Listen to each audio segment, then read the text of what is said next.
And she's such a labor of love. Oh my goodness. And I think through all of the work she's learned, I think she's been given a master's of patience with all that she has strived for through her personal life and then brought into the community, helping so many girls. And this is Teresa Gunn.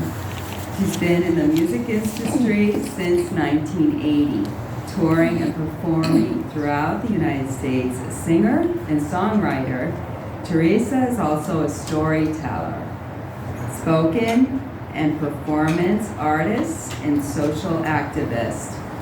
In 1998, she merged her artistry with social action through the founding of Musicians for Education, collectively with artists of the same mind.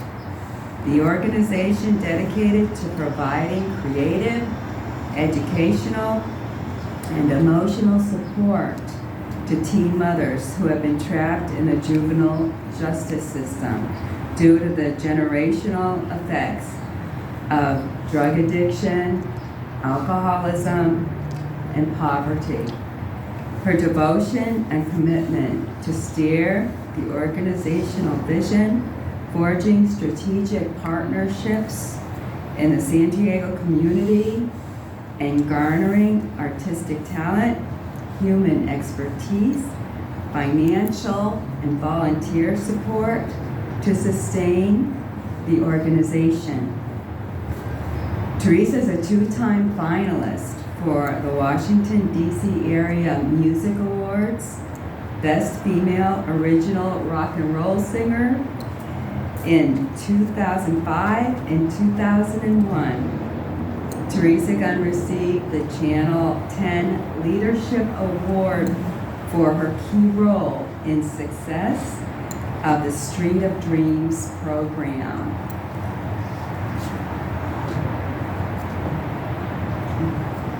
So blessed. The angels are so happy.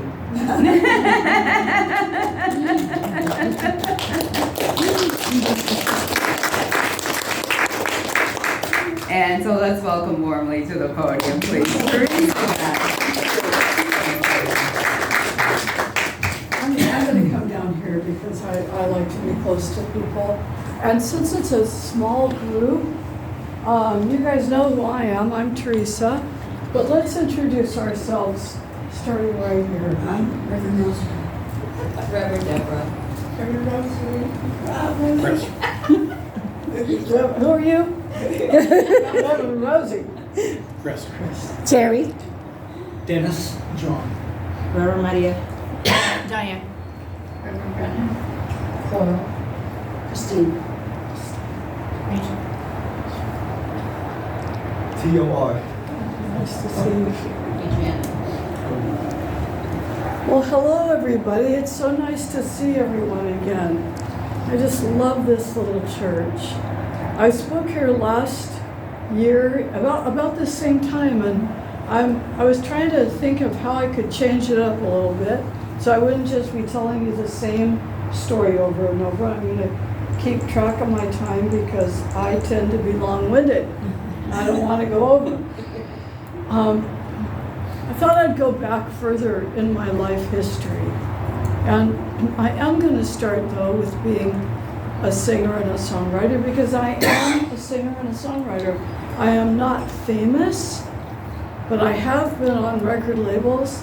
I do have music, a lot of it, on YouTube, and my music is sold nationally and internationally. But I wanted to talk to you a little bit about how I write songs. And I never tried to write a song. Songs, they just kind of find their way to me. This is true of a lot of songwriters. And they look for someone to express these feelings. And I've had one come into me lately. It's been real impatient.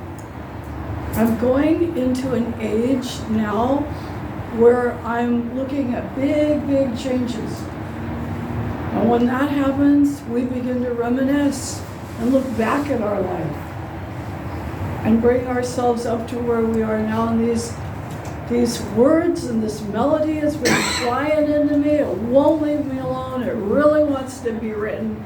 And I'm going to sing a little bit of it right now because it's not even halfway done. But this is the song. This is the spirit that wants expression. I just want to drive to Yuma. Give me some real good Mexican food. Lay in the hot desert sand and do things I only do with you. I just want to drive forever. Crank up the rock and roll radio. Buffalo, Springfield, Little Candy. And go places that we used to go. So that song's written.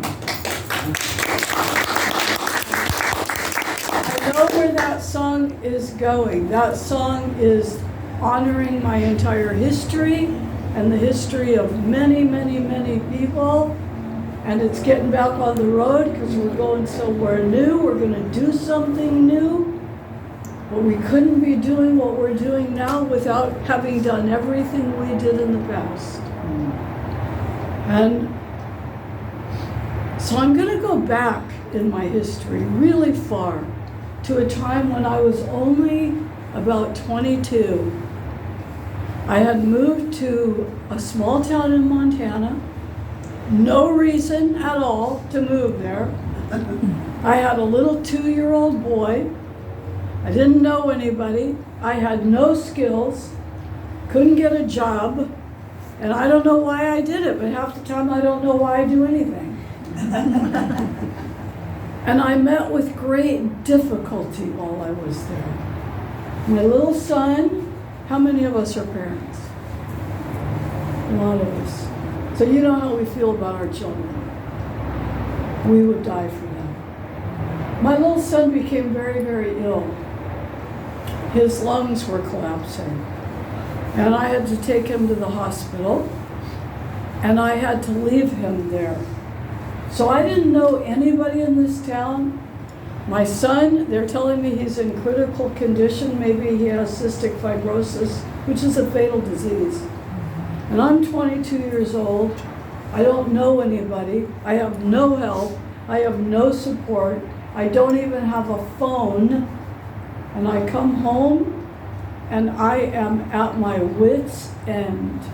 And I am mad at God. I am mad at him.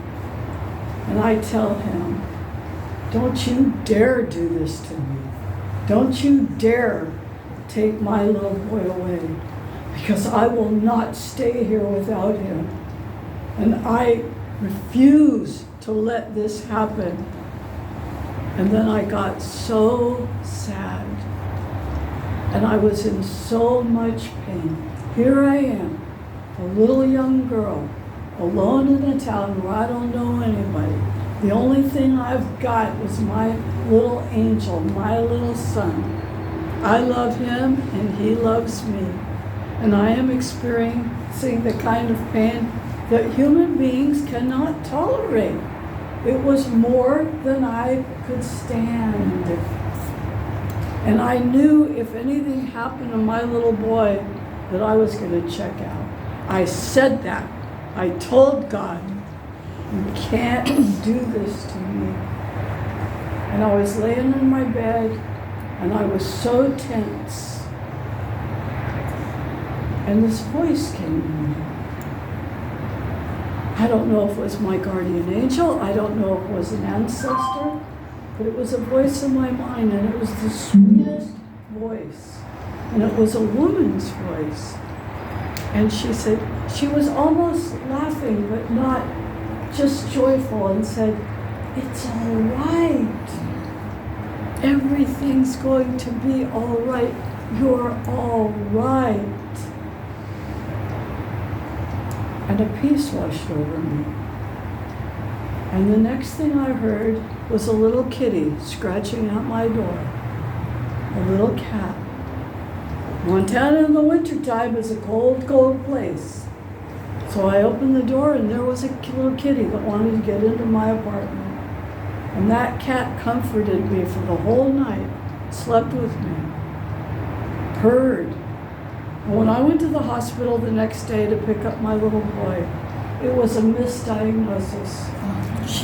He wasn't that bad. He just had a bronchial infection, which was easily curable.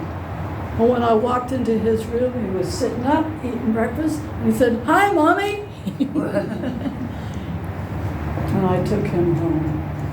That was my first psychic experience.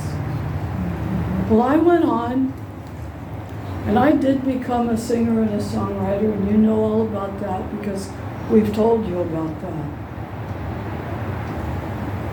And during that time, you also know that I also developed a pretty good drug and alcohol habit. So that was about a 20-year period of time that we're talking about. My son, Montana, moving to Washington, D.C., becoming a singer and a songwriter, picking up a drug and alcohol habit. Well, by this time, my son was a big boy. And he was doing very well. And he had done what people do. He had grown up and moved on. He was fine. But I was facing another huge life change because my dreams had not come true. And I didn't have a plan B. And I didn't know what I was going to do. Again, I found myself without anybody. My son had grown up. He'd gone to college. He was gone. And he's my North Star. And I went to bed one night and I had a dream. And I dreamt that I went to the store to buy a quart of milk. And when I came home, when I went to get in my car to come home, I could see my house, but I couldn't get there.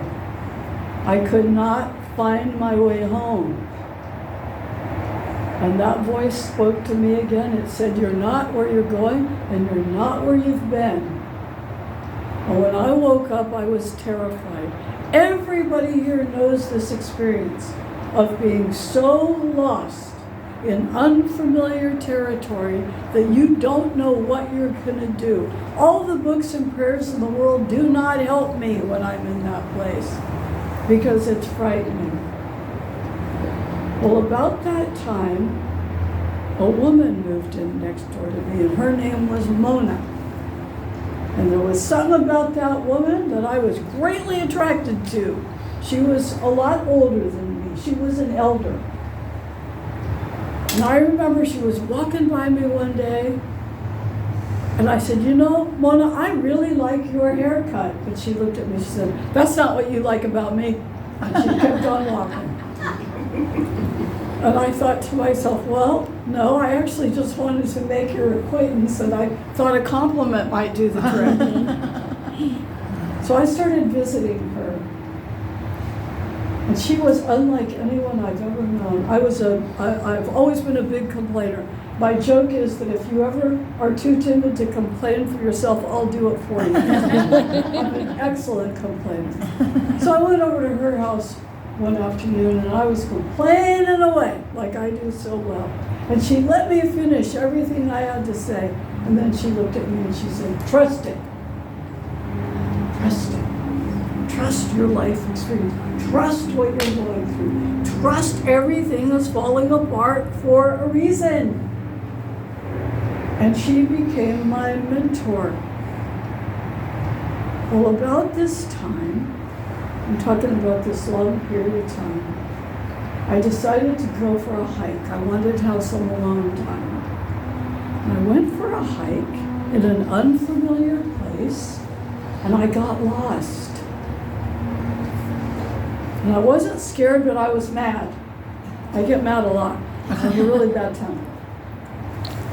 I don't know where I'm going. I thought I was going here. Now I'm probably going to get lost on the way back. They'll probably find me dead in the desert. And about that time, I came to a grove of sapling trees. There were no trees anywhere except on this little path. There was a row of young saplings on this side and a row on this side. And I walked through it, and while I was in the middle of those sapling trees, I became so joyful that I actually laughed out loud. And I walked through the saplings, and a little way up, I remembered that I was lost, and I got mad all over again. So I thought, well, I'm gonna have to turn around and start over. And I thought, well, at least I'll be able to go through that little path of sapling trees. They were not there on the way back. And I was on one tiny, skinny path. They were not there. When I got home, I learned that my friend Mona had died that afternoon. That was her last message to me. Fear not. Life is joy. Death is joy. So I'm a person who holds on to things. I wish they were the good things, but they're the sad things. Hold on. Maybe that's why I'm a good songwriter, I don't know. But I was still very much hurting over not being able to achieve my dream. And then I'm going to bring you up to speed to what I talked about last year, about starting Street of Dreams. I've been doing that. Does anybody not know? Does everybody hear the story from last year? Okay, so I don't really have to repeat it, but I have now been doing Street of Dreams for almost 30 years. And what Rosie was talking to me earlier about was that these difficulties in life, they are our greatest creative asset. These are the things we use. It's nice to be happy. It's nice to walk through sapling trees and laugh out loud, but sometimes you can't find them on the way back. So you have to use what you have. So I've used what I have to work with young people, to let them know that their stories are the greatest creative asset that they have. Their stories of poverty, their stories of immigration, their stories of being very young parents, their stories of rejection. They're the greatest things we have. And my dream has always been that when I can't do this anymore, and I'm getting there, I'm starting to age out. I don't have the energy level I had 30 years ago. Maybe I'd like to rest. It sounds pretty good lately. My dream has always been that there'd be a few of my students that could take over the teaching job. Now the teaching part and the creative part at Street Dreams, I can do that in my sleep. That's the part I love. But there's a whole nother part. There's a part that I don't like. There's a part that's walking through that desert path and not up to the sapling trees yet, and the part that I don't like. And what I have found out is that sometimes to do something we like, we have to do a lot of stuff we don't like. So there's a whole part of Street Dreams that I don't like. And I don't like doing it. And I never have gotten used to it, and I never have gotten to like it. Now, Street Dreams is a business. What's that mean? That means that like any business, we gotta raise money, which I don't like doing, in order to pay people, in order to pay myself, in order to have scholarships for the girls. It's a business. So I have probably just about given up my dream of ever having some of my students take over the teaching part. Why do you think I've just about given up on that part? This is an actual question. So if anybody has an idea, why do you think I have just about given up on being able to hand the teaching segment over to some of my students. You really need help with the other part. You're carrying all the burden. You You're need carrying someone everything. that wants to do the other part. Carrying all the burden, what else? Trust. You forgot to trust the experience. The passion. All of it. And I don't trust anybody else to do the hard part. You know why? Because people will disappoint you, that's why. And it's a hard job. And it is the hard work of the heart. Well, I've been on another desert path. I don't even see the sapling trees anymore, let alone think I'm gonna get there. Well, last Friday, 2 days ago, I was sitting at my computer, hating this part of the work, doing the reports, doing the crummy part, the mind-numbing part, sending out grants, asking people for money. And my phone rang. I'm 2 years away from retiring. I'm giving up on my dream of having some of my students take over because I'm sick of running the business. Sick of raising money. It's hard. It involves a lot of paperwork. I wasn't raised to ask people for money. I never have gotten comfortable with it. My phone rings on Friday. Hello, is this Teresa Gunn? Yes, it is. Speaking. Well, this is so-and-so. And I'm the president of the so-and-so Family Foundation. We see you've been in business for almost 30 years. Well, yes, I have. Well, we'd like to find one organization in San Diego that helps young people the way you do, and we would like to be their financial partner.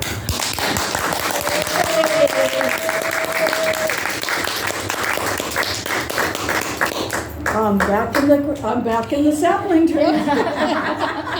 I'm back in. Do I have faith? No, I don't have any faith. Trust the process. Do I have trust? No, I don't have any trust. I don't have any of that stuff. But you know what? I'm a worker. And I've done the work. I've done the work every day. Why? Because the good part is so good. That's why.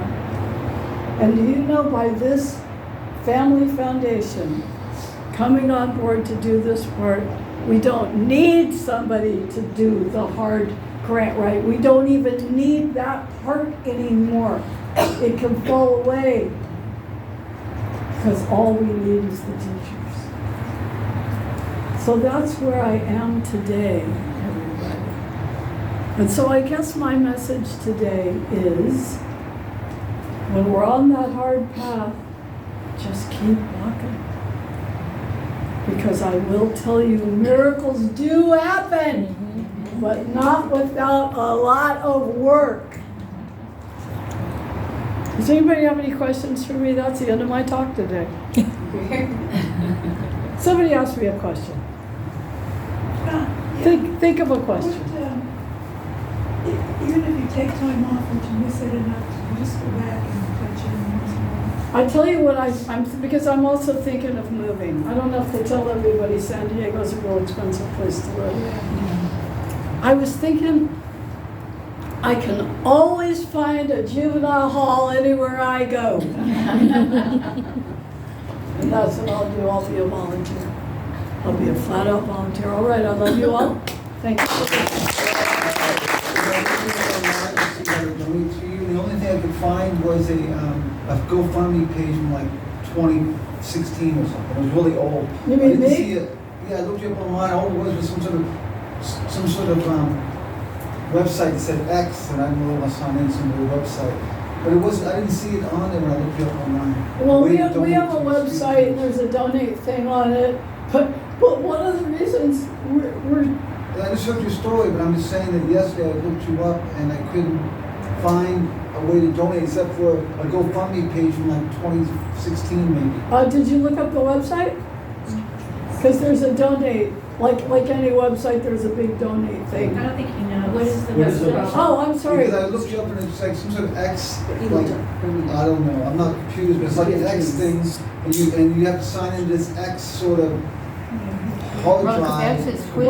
Well, obviously that was